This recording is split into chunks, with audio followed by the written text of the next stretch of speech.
Good morning, you're watching FACETS Television. Today I am here with Sheriff's Coroner Sandra Hutchens in her office in Orange County, California. And we are going to be talking about the issues that she faces as the Sheriff's Coroner of Orange County. Sheriff Hutchens, thank you so much for agreeing to do this interview, and I know that it's been a tumultuous couple of years for you. Let me start with this question. You came in at a time when the Office of Independent Review actually called the bleakest time in the Sheriff's Department's history. You've had 2 years to make changes and reflect on where you've been and where you're going. I'd like to know how you feel you've done as the sheriff over the last couple of years. Well, I would agree, number one, with that assessment. It absolutely was the bleakest time that this department has ever faced. In terms of the morale, in terms of having a sheriff who had been indicted, a lack of leadership at the very top of the organization. Literally the top half of the command structure was gone when I got here. And so once I was appointed, I began work very quickly to look at the gaps in the department, to establish a command staff, to put accountability in place that had not been in place for the last 9 years. So how's the rank and file responded to the new tougher standards and the independent review? Well, I would say that you know, change is always difficult for people, but this organization, the men and women in this organization, were ready for leadership, and that's what they were really crying out for. We need leadership. We need people to be held accountable, and had actually said that in a survey, that people were not being held accountable. This came from the employees, right, and that's a problem.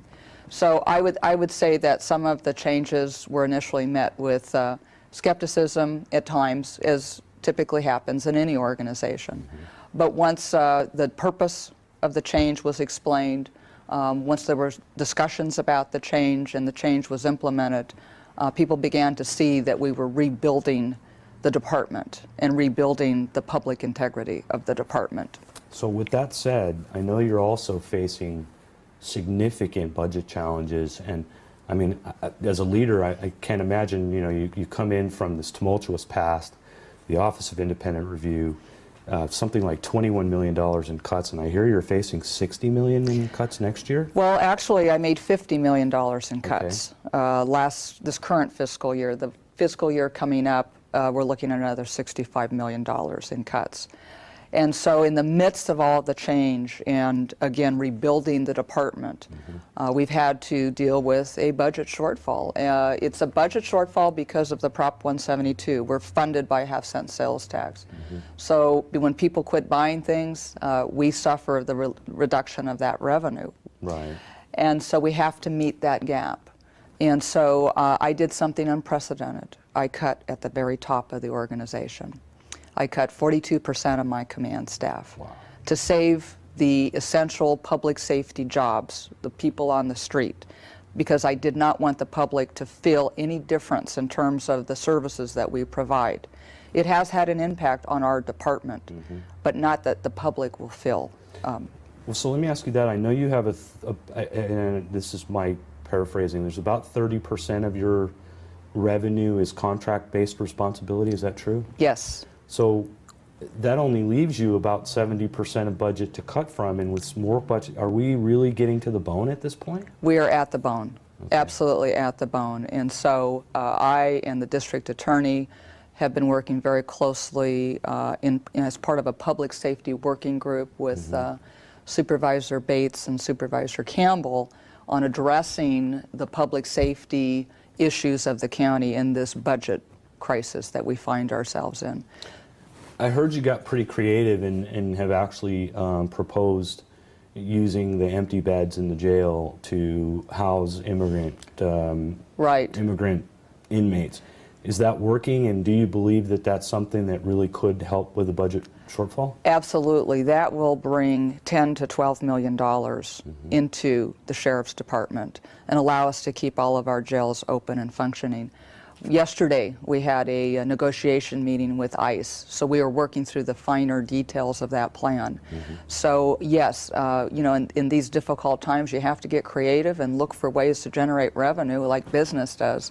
Right. And that's exactly what we've been doing. I'm very confident that contract is going to help us tremendously.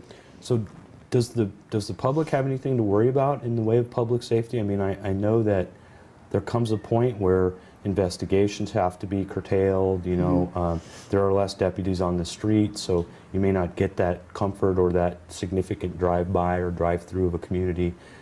Do they have anything to worry about, or should they be screaming a little louder about making sure your funding is not cut back further? Yeah, I really think that the public does need to get engaged in that. Here's the difficulty with that. It's not just the cuts to the Orange County Sheriff's Department, it's the cuts to the other Orange County police agencies, the state police agencies, the federal policing agencies. Everybody is being cut. So collectively, that has an impact to the community. Now, ironically, because we work very hard at making sure the public is not impacted, the public really hasn't felt any difference at this point. Crime rate has not gone up. But if we continue down this path, we can look at history to see what happens when we start to cut police resources. And so I think that the public does need to get engaged and start paying attention to what is happening in terms of those budget cuts. So for those that are aware of the Chamberlain case that happened 3 years ago, where an inmate was murdered by other inmates, and there were some challenges that the department went through, the Office of Independent Review released a report recently. I think it was as early as this week or last week. Yeah. And I want to bring this up because I think it's quite the compliment when an Office of Independent Review, which nobody wanted, or at least few people wanted, has made a comment to the point where you've been completely open, completely available, that your department and the rank and file have been supportive, and so on and so forth. Is there anything that they aren't seeing that you think you should be doing better? No, I think that, you know, the Office of Independent Review, I totally welcomed into this department. I'm used to that. In Los Angeles, we had an Office of Independent Review when I worked for the Los Angeles County Sheriff's Department. And so, to me, it's a benefit. They provide needed transparency. When we investigate ourselves or our employees, there's always that question mark in the public's mind. Are you protecting your own? Are you fully disclosing what occurred? And so I think that the Office of Independent Review does that job. It shows, you know, they look at it, they don't work for me. They're totally independent. They report to the public, and I think that's healthy. I welcome it because, again, they've been in every level of our organization.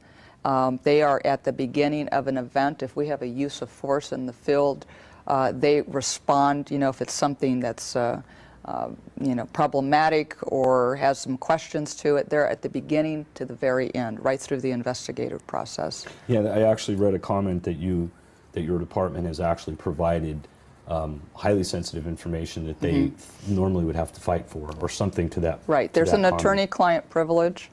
And so that allows us to give them the information that they need to do their own review.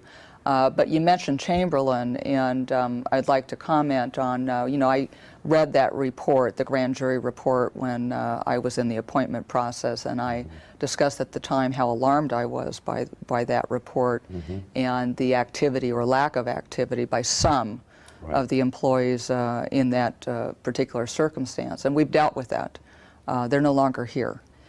And I did an audit. I commissioned an independent audit of all of our jail facilities to ensure that we don't have a repeat. We've changed policies. We've